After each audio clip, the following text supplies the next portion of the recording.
Lundi, le 15 octobre 1956. Mon cher Edmond, j'arrive de prêcher une retraite et je trouve ta lettre qui m'attend. Il y avait longtemps que je t'avais lu et j'étais très anxieux de savoir ce qui se passait.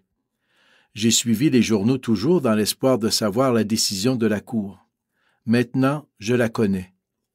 J'aimerais bien pouvoir te rencontrer. J'aurais bien des choses à te dire que je ne puis écrire. J'ai lu et relu ta lettre.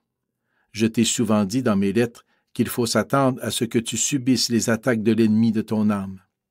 Il a beau jeu, étant donné ton état psychologique et les heures nombreuses durant lesquelles l'imagination est libre de t'entraîner là où elle veut. Mais la réponse à tout, mon cher Edmond, c'est notre Seigneur, et seulement lui. Tu assureras ton salut en te jetant avec confiance dans sa miséricorde. Tu comptes trop sur les humains.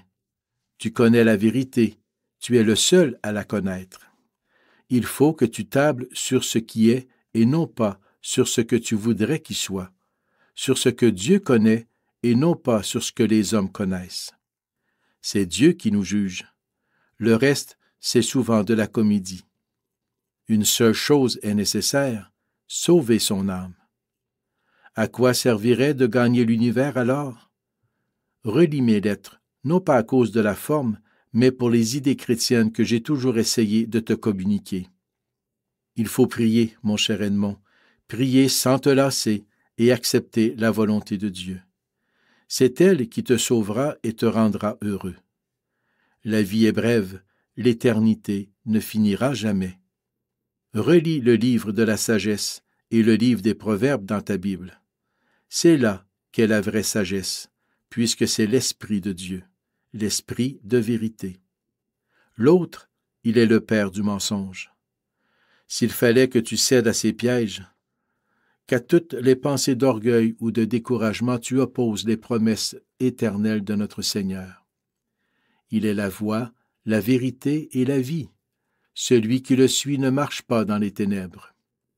Il fut le plus aimé et le plus haï. Aimé par les âmes droites et généreuses, haï par les âmes vicieuses et malhonnêtes. Il a inspiré les martyrs, les persécutés de tous les temps. L'autre a trompé toutes les âmes qui sont actuellement en enfer.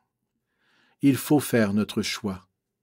Je suis libre, tu es libre. Quand nous nous trompons, il n'y a qu'une chose à faire, entendre l'appel de miséricorde qui jaillit du cœur de celui qui est mort sur la croix pour chacun de nous. Regarde ton crucifix. Ce n'est pas par farce qu'il est mort, après avoir tant souffert. Notre âme vaut les souffrances et la mort d'un Dieu, et nous la vendrions pour un plat de lentilles, pour sauver l'honneur, pour consoler les autres, pour contenter notre orgueil. Mais ensuite, il ne faut jamais perdre de vue la brièveté de la vie, la futilité des choses humaines. J'arrive de porter la Sainte Communion à une malade qui se meurt de cancer. Elle est admirable. Jamais un mot de plainte, elle ne vit que de la Sainte Hostie. Elle soupire après le jour où le bon Dieu la recevra dans son beau ciel. Ah, que la souffrance chrétiennement acceptée donne de la sagesse et fait apprécier les choses à leur vraie valeur. Je t'ai recommandé à elle. Elle a accepté avec plaisir de prier pour toi et de souffrir pour que toi aussi tu préfères notre Seigneur à tout. Bon courage! Ton Padre qui t'aime, Philippe Roy, prêtre.